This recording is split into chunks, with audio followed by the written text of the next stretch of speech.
Making the Invisible Visible, Black Women 365 Days of the Year. Each day will spotlight a remarkable woman whose story has shaped Black, British or global diasporic history. Women whose achievements are too often overlooked.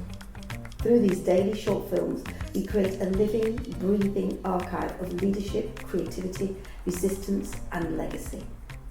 Let's begin. So I am Dr. Monique Charles. I actually do have quite a few hats actually. So I am an academic, which is considered maybe the boring stuff. But my area of research is Black British music. My PhD was on grime, for example, one of the first ones to do that. So I'm very much in that kind of area. But aside from Black British music and being a sociologist or a cultural sociologist, I am a bodybuilder. I am also a sound therapist as well. I specialize in tuning forks. I can also read energy, so I use this kind of system known as cardology, not cardiology, cardology to kind of look at the energy of the day and cards of the day, and can read, energies for people, for their lives, for their relationships, for their health, all sorts of things. So I like to do lots of different things. I'm also an ordained minister, so I like to do lots of different things. I follow my passions, basically.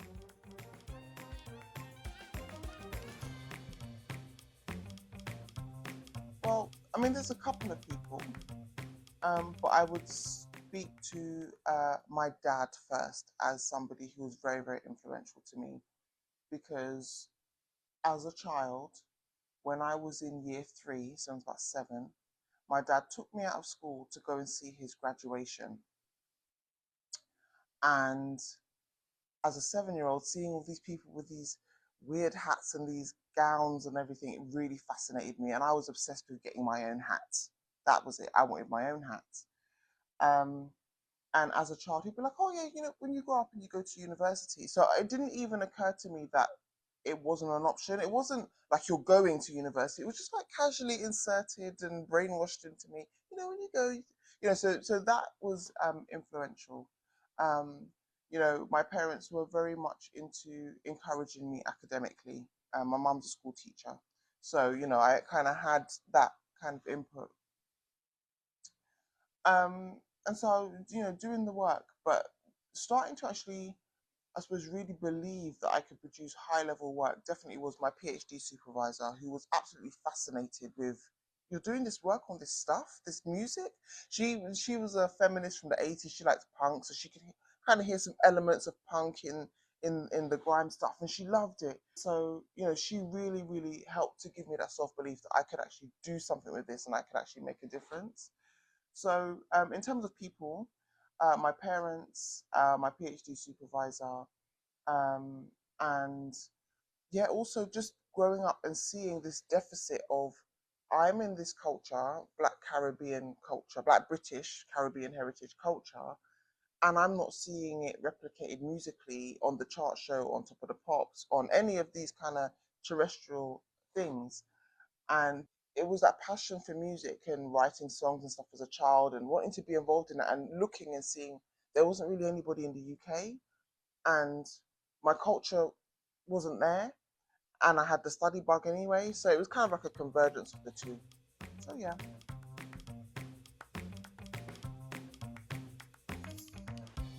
I can be a bit like a Rottweiler. And what I mean by that is, when a Rottweiler's got that lockjaw and they're bitten down, it's going to take a lot they got a locked jaw, right? And I think people might see me and have particular perceptions about me because they have absorbed, social commentary about what a Black woman should be, right? And for the most part, I leave people to just think what they want to think, because I know what I'm made of, and that's my superpower. It leaves me room to have freedom and to do the things that I want to do. If they look at me, they look at my body of work, they look at the things I do, you'll see elements of my character. Yeah. In order to do a PhD, that takes slow, continuous dedication. Okay. To do bodybuilding takes slow, continuous dedication. To learn how to read energy, to learn how to use sound, to, heal various aspects of somebody's body, these are all subtle things or slow skills that you pick up over time. That's me. I can be that Trojan horse and I can keep going.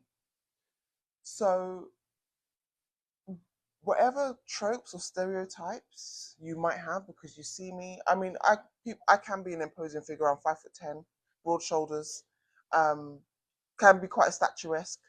So people might think, oh, she's whatever they think. I've always got my earrings are standard, my bamboos are standard, So they might have preconceived ideas, but those are for you to have. I'm more concerned with autonomy over everything, what freedom looks like to me, and I know that I've got that grit.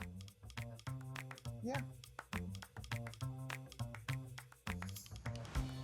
Being able to connect to others, in order for me to do that effectively, I believe personally, I need to connect to myself. I need to have a level of self-awareness. I need to know, okay, this thing is stressful to me. How do I manage it before it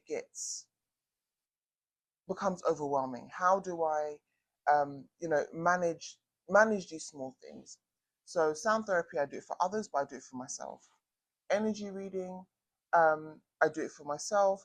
I also read energy of other people. I assess situations. I think as a Black woman academic, and especially as a Black woman academic in a different country, I always have to be hyper vigilant about my environment, who I'm around, understanding maybe cultural nuance about, oh, what do they mean by this? What do they mean by that? So there is a lot of hypervigilance, which takes up a lot of energy. So there's a lot of trying to ensure that there are moments where I can be removed from those things, where I can be free, where I can be doing things to care for myself, where I can be around others that are really interested and value and care for me, and I care for them. So community is very important.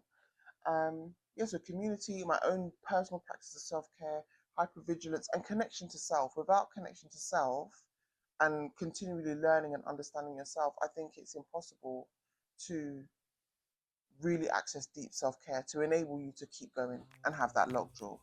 Thank you for joining us for today's story. Making the Invisible Visible is our commitment to ensuring that Black women's histories and contributions are recognised, valued and kept in daily circulation. Across 2026, we will continue to share these powerful narratives, 365 days of impact, brilliance and inspiration. Stay connected, join the conversation and help us champion the women whose journeys continue to shape our world. I'm Paulette Brooks, and I'm looking forward to seeing you tomorrow for the next story.